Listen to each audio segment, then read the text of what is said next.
I need a cigarette. Hey YouTubers, it's Charlie. This week on American Horror Story, Madison totally came back and Danny Houston premiered as the Axeman. I sure hope you like jazz. So let's talk about our favorite moments and then I'll do my review. First off, Madison is back, but she can't come back without the help of two witches, Zoe, who's the new Supreme and super powerful, and Misty, who has the power of resurgence. I thought it was totally in character that the first thing she did when she woke up was ask for a cigarette, but there's a nice parallel between her character now and Evan Peters' character. They're basically both undead characters. They're kind of like Frankensteins. The show doesn't fully explain what happens after death, but Madison does say that it's basically just nothingness. But it's interesting to note that they do come back with only partial memories. I thought that Madison would have remembered everything up to the moment of her death and that Fiona would have killed her, but a lot of the details on the future episodes, as well as the Stevie Nicks episode that's coming, kind of make it seem like she does not tell everyone that Fiona killed her. My top two performances this week were from Dennis O'Hare as Creepy Spaulding. That internal monologue speech he gave was ridiculous and disgusting and amazing at the same time.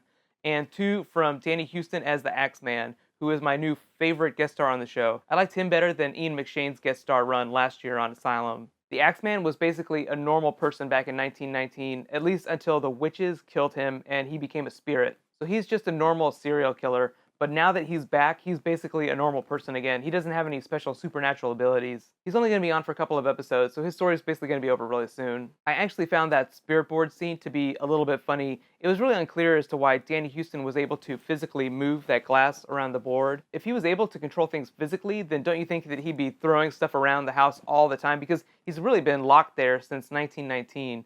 So you'd think that he would have tried to get other witches to bring him back. I thought one of the big bombs, though, was finding out that Josh Hamilton is a witch hunter working for Angela Bassett. He's basically been a plant there, just trying to learn more about the descendants of Salem and just kill them all slowly. She does accuse him of being in love with Sarah Paulson, but I'm really hoping that Sarah Paulson ends up burning him at the stake because he is a total dirtbag. Ryan Murphy did say some interesting things about Madison's character going forward. She's basically like a zombie now, but alive at the same time. So her character is basically going to find out that she just can't really feel anything. She comes back. She's going to go to interesting lengths to try and start feeling things. But I'm totally calling it. She's going to go on a killing spree a la Dexter just so she starts to feel stuff. So in addition to Madison, all the other witches in the show start to get really, really dark because Fiona tries to out the next Supreme. In doing that, she basically culls a lot of favors. So the other witches start to do crazy things to try and prove that they're the next Supreme. Even Nan, which is kind of heartbreaking because she's kind of a sweetheart right now. So be sure to subscribe to get my Coven video next week and let me know, what do you think that Madison is going to do now that she's alive again? Is she just going to go on a killing spree?